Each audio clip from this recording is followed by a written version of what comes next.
Now smile. Now, time for the big fight. First to enter the ring is the champion from Cincinnati, Ohio, Ezzard Charles. Then the challenger from Merchantville, New Jersey, Joe Walcott. The fighters meet at the center of the ring. Charles, the heavy favorite in dark trunks, going for his 73rd triumph, his 46th by knockout. In 78 outings, he lost only 5 and drew 1. Walcott has won 47 of his 65 fights, 29 by KO. He lost 15 and drew 1. Both men beginning cautiously. Charles, you remember, ascended to the throne, left vacant by Joe Louis. Later, he defeated the great ex-champion, but he's never been regarded as the Bomber's equal. Charles moves inside a right by Walcott. Walcott is a good right-hand hitter. He had Louis on the deck 3 times in 2 fights, and many think he beat Louis out of the title in their 1947 match in Madison Square Garden. Walcott is probably a better hitter than Charles, but Charles, up till now, has had all the right moves when fighting Jersey Joe. At his peak, Charles was one of the best defensive fighters of the era, a very fine defensive stylist. He'll blunt your power. He'll move in on you and smother your punches, just as you'll see him doing here in round 1. Charles has won 2 15-round decisions over Walcott in Chicago and in Detroit. Walcott has a weight edge of 12 pounds, you remember, and he seems to be in better shape than in previous bouts, even in better shape than Charles.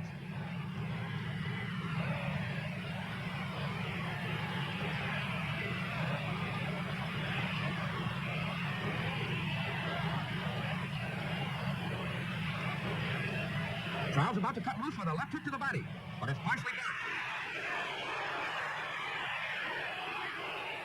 Jersey Joe's real name is Arnold Raymond Cream. His father was born on St. John's Island, Barbados, West Indies, the same birthplace as that of the original Joe Walcott, the Barbados Demon. When young Arnold Cream began his fistic career, he so admired the original Walcott that he adopted his name and has retained it ever since.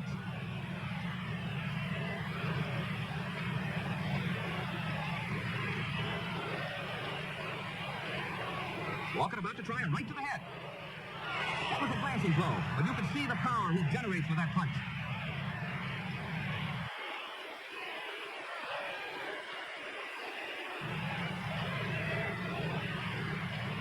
Joe ducks into a crouch. You see him feint with his right, only to catch a right to the body by Charles. Moments before the bell ending round 1. And Jersey Joe Walcott, in white trunks, answers the bell for round 2 by probing with his left. Now watch. As Charles tries a lead left, Walcott shuffles back. He's highly maneuverable. He jigs, he bounces. He dances in a style known as the Jersey Shuffle. Later on, we'll see that his shuffle does more than carry him back out of range. It distracts the opponent and breaks up his line of fire. Look at Joe using little head and shoulder feints as he seeks an opening in which to counter Charles. It's a close round so far, but we're going to see Ezzard Charles gaining a slight edge.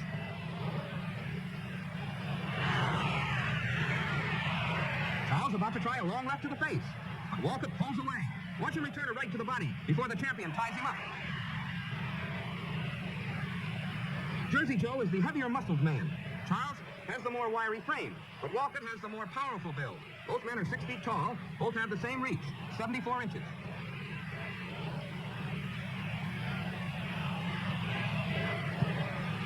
Walcott about to land a left hook as they flurry. And again, Charles ties him up. You notice the champion has been tying up his man quite effectively here in round 2.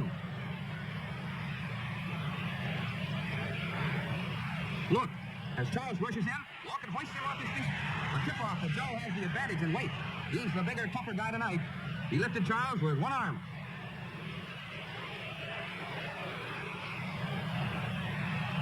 Walcott's guard is low. He's about to move in, leaving himself wide open. An easy target for Ezzard's glancing left to the face. That punch failed to land with authority, though, and you can see that Walcott is unhurt. There's Joe working behind his left, and now you'll see him pound his gloves together before throwing a right. Frequently, the challenger pounds his gloves that way, a nervous mannerism he displays before going to the attack. Again, Joe pounds his gloves together. He's noted for his rhythm. Watch him circle to his left, then to his right, then bob and weave with an unmistakable beat, then pound his gloves again, anticipating a left hook to the body. Yes, Joe's got rhythm. Ezzard Charles, in dark trunks, holds a slight edge over Jersey Joe Walcott as he answers the bell for round 3 of a scheduled 15-round championship bout. So far, Ezzard has failed to display the sharpness he demonstrated in his previous encounters with Joe, possibly because of the weight discrepancy. Remember, the challenger at 194 is 12 pounds heavier than the champion at 182. In their last meeting, a few months earlier, Ezzard scaled 186 and thought the extra weight slowed him down. Charles moved to short range, but failed to land a solid punch to the body. Walcott delivers a stiff jab to the face.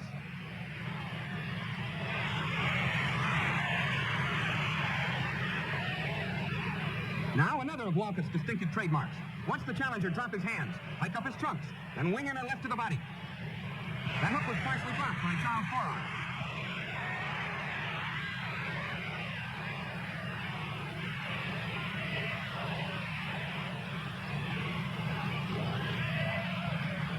Both men working behind their lefts.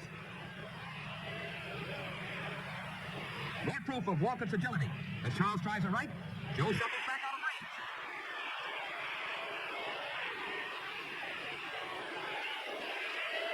Walcott shuffles, touches, then again throws that left to the body. It's the second time he's used that maneuver here in round 3. Joe's coming back well after getting away to a slow start in the 2 previous rounds. This is the challenger's 5th crack at the title, you recall. Charles remains unbeaten since Elmer Violet Ray turned the trick in July of 1947, 4 years earlier.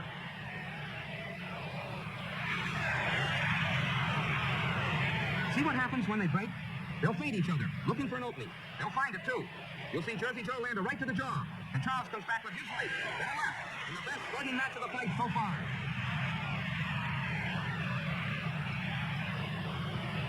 Walcott comes in with a left-right combination, but his right was a bit short and nearly grazed the chin of backpedaling Charles.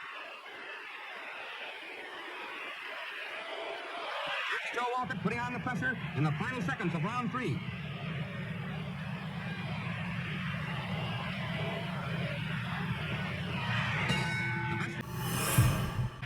Jersey Joe Walcott in white trunks won the last round after dropping round 2 to Ezzard Charles. Since the first stanza was a standoff, the fight is even going into round 4. Charles' right eye is beginning to swell, the result of a hard left hook by Walcott in the 3rd round. Ezzard at short range again fails to land any body blows. Jersey Joe has been tying him up effectively. A stiff left jab by Walcott. Charles counters with his jab. Both men are old pros in the ring. This is their 3rd meeting, remember, and they know each other's moves. Watch Joe try a sneak right uppercut. He's famous for his sneak right hand. Frequently, Joe throws long lead rights when they're least expected.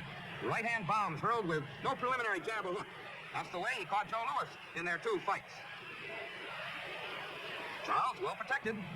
You'll see Walcott try a right that goes over Charles' left shoulder. Ezzard about to dig back to the body at short range. But again, Walcott ties him up. Referee Buck McKiernan cautions Walcott to make a clean break, and Joe nods his head. Both looking for an opening for their rights, and both men extremely cautious. With his 5th challenge for the heavyweight crown, Walcott established a record without precedent in ring history. Never before had a fighter made so many bids for the title. Joe wants desperately to become champion. It's a dream he's nurtured ever since the early 30s, when he won his first purse, $15, after a tough battle with Cowboy Wallace. Joe's early career was a string of hardship after hardship. For a year and a half, he was forced to accept $9.50 in weekly relief checks in order to feed his wife and 6 children. In between comebacks, Walcott held a number of construction jobs, drove an ice truck, mixed cement, labored for the WPA. He was a mighty discouraged fighter until 1944, when he signed with manager Felix Boccicchio, a key man in his corner tonight. Under Boccicchio's guidance, Walcott emerged as the leading contender for the crown. And now here he is, growing stronger as Charles grows weaker. Another Cinderella man of the ring, taking charge of the favored champion here in round 4.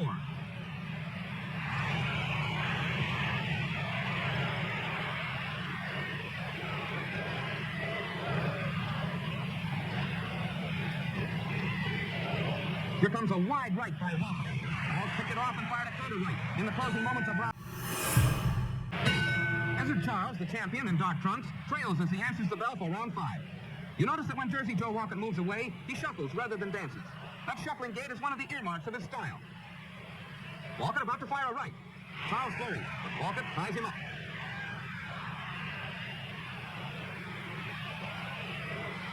You'll see Charles try a right, but Walcott was backing away. Ezzard is best known as a defensive fighter.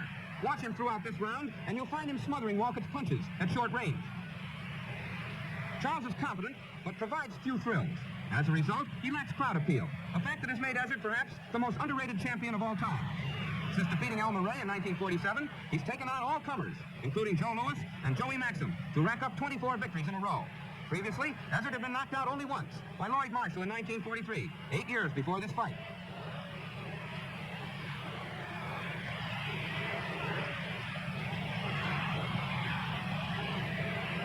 Walcott about to land a smashing right to the jaw. The best punch of the fight so far. It shook up the champion.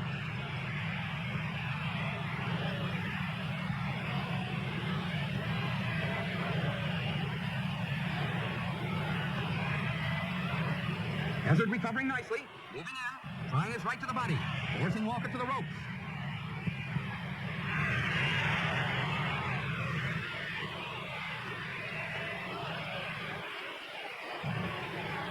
Charles glances a right off Walcott's jaw, then follows through with a long-range left that snaps the challenger's head back.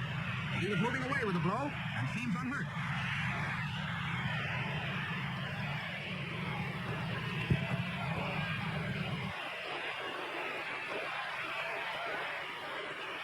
Walcott moves in with a left to the body, a right to the head.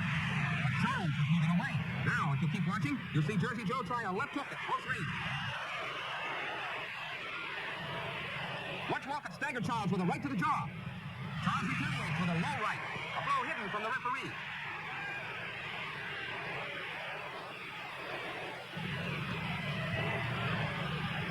The end of round 5. Jersey Joe Walcott, the challenger in white trunks, is in control as he answers the bell for round 6. Control gained through the superior firepower you saw him demonstrate in the 2 previous rounds. Charles, the lighter man, is favored tonight, but Walcott has been catching him coming in. Now he's trying to do it again.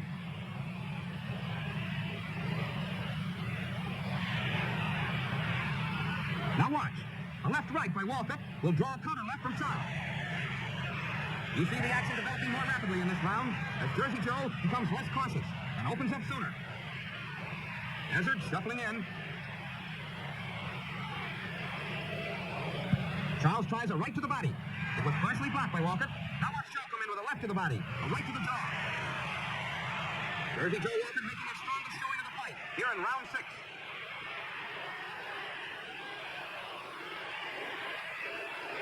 Charles still waging a fine defensive battle. Watch him move inside, a hard right by Walcott. You can see that Charles is by far the smaller man. He looks like a light heavyweight, and he very nearly is. Remember, he weighs just 182 against Joe Walcott's 194.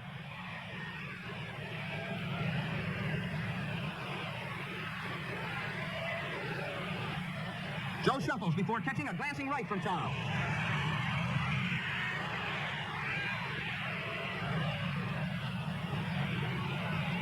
There's Walcott pounding his gloves together again. A sure sign that he's contemplating a surprise punch. Yeah, with a good hook to the jaw.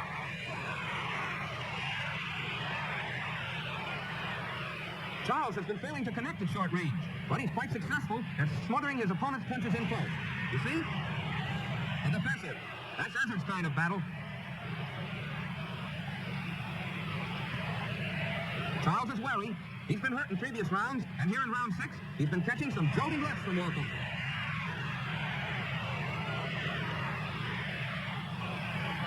Walcott about to land another left, this time to the ear. And Ezzard's mouth has begun to bleed at the end of the biggest round yet for Walcott. Ezzard Charles leaves his corner for round 7, destined to become the final frame of the scheduled 15-round bout for the world's heavyweight crown. The champion is trailing, while Jersey Joe Walcott has been growing progressively stronger. In a matter of seconds, the challenger will land the punch that made him world champion. Let's see how he does it. Keep your eye on his left. Walcott nervously taps his gloves. A desperate champion pulls him into the corner with a hard right. Charles is trying to regain control. Walcott senses his foes failing straight. Now watch. Walcott's about to fire a left hook to the jaw.